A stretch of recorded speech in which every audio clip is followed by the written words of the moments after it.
Good afternoon, and I just want to send out a warm thank you for the support that we've had in establishing this visiting scholar program that I hope is the first of many, both virtually and in person. So, today I'm going to share the outcomes of the Title III Visiting Scholars Program at Wollo University in Dessie, Ethiopia. But rather than just providing a travel recap, my goal is really to demonstrate the institutional return from Morris Brown College's investment. Specifically, I'm going to highlight how this experience strengthened faculty development, expanded international partnerships, generated new scholarly opportunities, and created pathways for sustained collaboration between our institutions. The program I put together was intentionally aligned with Morris Brown College's strategic plan and the objectives of the Title III program. So, our proposal focused on three primary goals: faculty professional development, instructional innovation, and institutional capacity building. Those goals also supported Morris Brown's broader priorities of elevating academic excellence, strengthening student engagement, and expanding strategic partnerships. From the beginning, this initiative was designed to build institutional capacity, not just simply support international travel. And like many international collaborations, this program really evolved during the planning process. Our original proposal focused on STEM innovation, and it was developed in partnership with colleagues from Georgia State University. But when they were unable to come, at the last minute, our original instructional team could no longer participate. So we looked at that as an opportunity to revisit the needs of our partner institution. So rather than imposing our original plan, we just asked them, what is your faculty's number one need right now? And they wanted practical guidance on integrating AI into teaching, learning, and research. So because my experience aligned well with those needs, Morris Brown and Wollo University were able to collaboratively redesign the aims of the program. So, looking back, I believe that adaptation really became one of the greatest strengths of the visit. Rather than delivering a predetermined program, we actually responded directly to our partners' priorities. And I believe that strengthened both the relevance of the workshop and the trust between the institutions. I designed the itinerary itself very intentionally. The program progressed from understanding Ethiopia's educational and technological context to faculty development, and then finally to historical and cultural experiences that strengthened the understanding of Ethiopia as an academic partner. And this sequencing really reinforces an important principle of international collaboration. Before we can effectively collaborate, we really have to understand as best as we can the context in which our partners live, work, and educate. So that philosophy began on our first full day in Ethiopia with a visit to the Ethiopian Science Museum.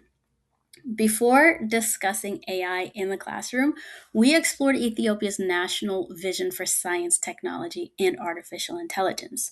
The museum had an entire AI installation, and it presents AI not simply as a technological innovation, but as a national strategy for education, economic development, and workforce preparation. So, experiencing that vision firsthand really allowed us to situate the workshop within Ethiopia's broader educational priorities, making our work at Wollo University more culturally informed and even institutionally relevant. Now, the workshop itself unfolded over 3 days. It moved faculty from foundational AI concepts. We spent the entire day working on prompt generating, specifically using Prompt Cowboy. And we framed prompt generating as both an ethical and professional standard in how to engage AI in the classroom. Then we moved on to other tools. They brought their own artifacts and they created discipline specific instructional resources. And then ultimately on day three, they were broken up into groups, and the faculty led presentations that demonstrated how they plan to integrate AI into their own teaching by sharing those AI generated materials at a symposium. So, this allowed them to not just sit passively through a workshop and be talked at, but it was a very hands on experience. The model really started, followed this pattern where it was teaching, showing an example, and then working, teaching, showing an example, and working with each tool that was presented. So we were able to move throughout the different groups, engage with them, and I really framed this as a constructivist model where we were growing and learning and building knowledge together. The emphasis that I placed on our positionality when it comes to AI is that as leaders in our field during this evolution of humanity, we, whether we like it or not, we are strategically placed as leaders, and our responsibility is not to passively let AI happen to us, but to decide together cross culturally what AI will mean. So it was an effort at instilling agency into all of us and uniting us together, as the leaders that we're going to apply meaning to what AI integration will mean in our classroom, instead of me coming in as a so called expert and trying to tell them how they need to integrate and define what this revolution means in their field. And so the prompt generation on day one was especially important because we talked about some of the ethical issues about marginalized voices being left out of AI training, and how then that is now our responsibility to incorporate our perspectives and culturally responsive perspectives into the prompts.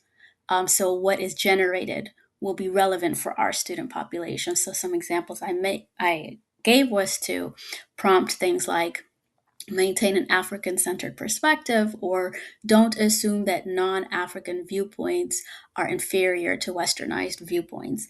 And I gave some examples of artifacts that AI generated before I put these parameters into the prompt and after. And they were really able to embrace that and apply that into their own cultural context that I wouldn't be able to do because I wasn't born and raised there. So that was a beautiful way that we co created meaning together. So, equally important were the historical experiences that were woven into the itinerary. So, we had visits to the Ottawa Victory Memorial Museum, Unity Park, and Holy Trinity Cathedral, in order to provide context for understanding why Ethiopia occupies such an important place in African and African American history. At the Ottawa Museum, we reflected on Ethiopia's successful defense of its sovereignty in 1896 under Emperor Menelik II. This was the battle at Ottawa. That was the name of the battle, hence the name of the museum, and a victory that became a global symbol of Black self determination. So, for Morris Brown College, founded by African Americans committed to building an institution governed by Black leadership, that history really resonates deeply. We also explored the legacy of W.E.B. Du Bois, who is featured at the Ottawa Museum and whose Pan African scholarship helped connect African Americans to Ethiopia's struggle for sovereignty.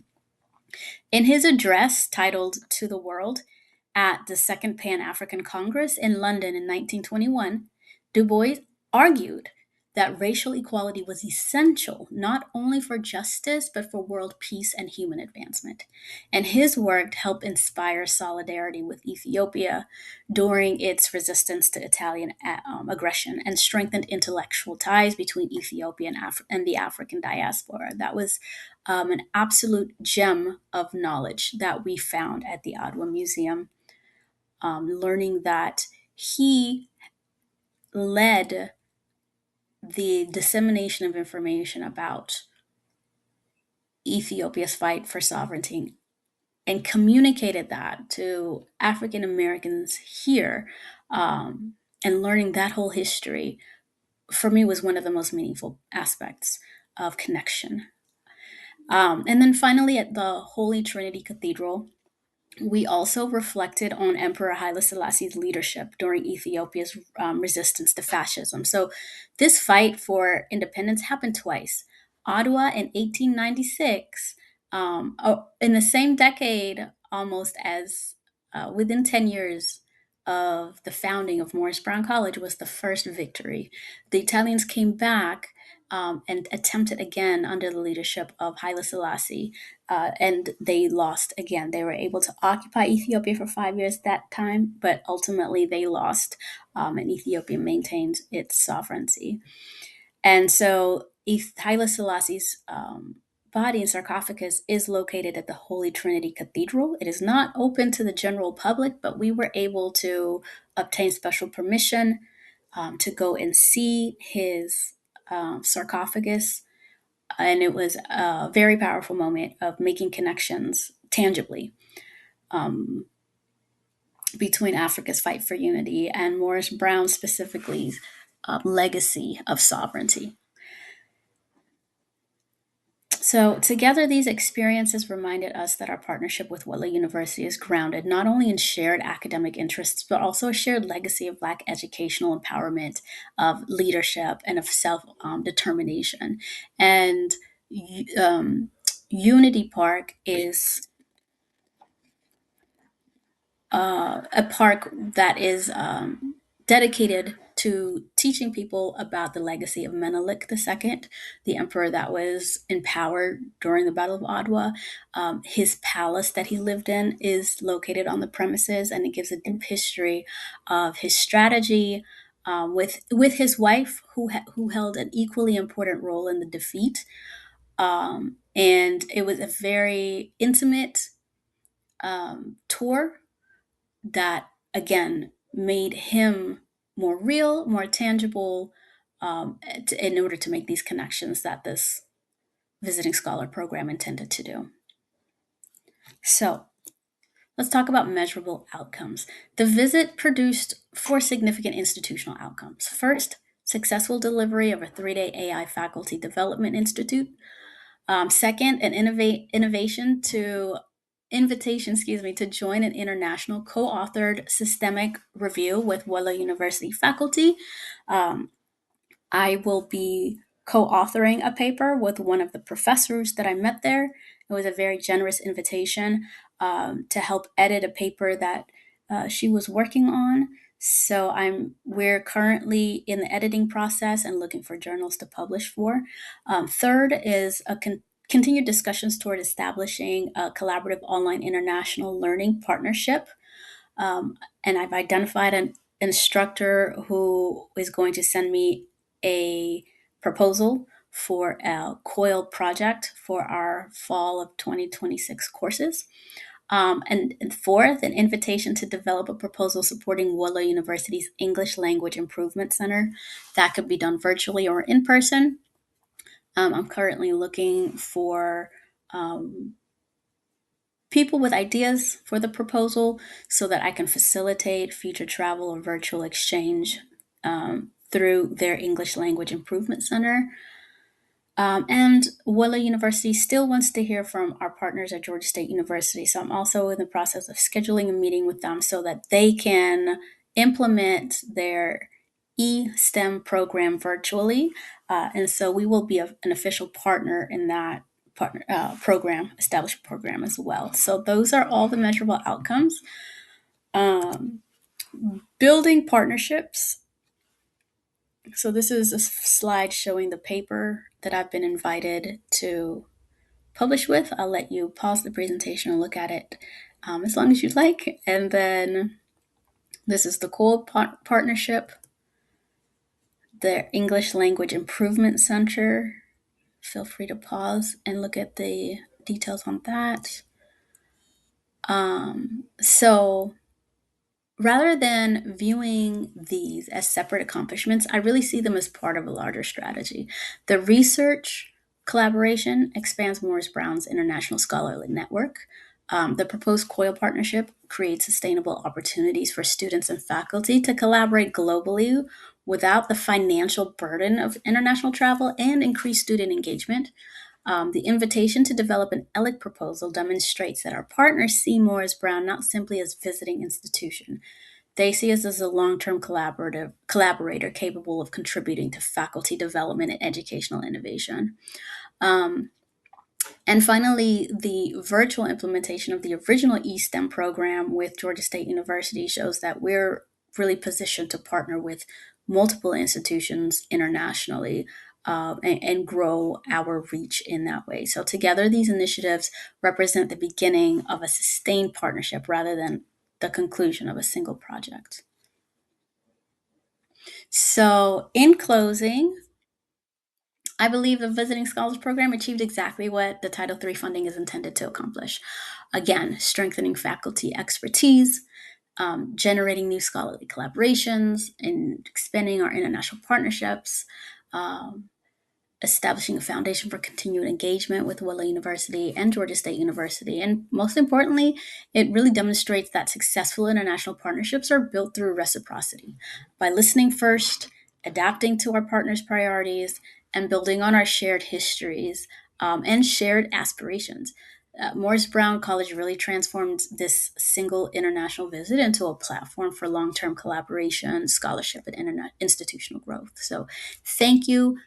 Reach out at any time. I'm happy to answer questions and provide more information, pictures, photos, and I look forward to seeing you in person.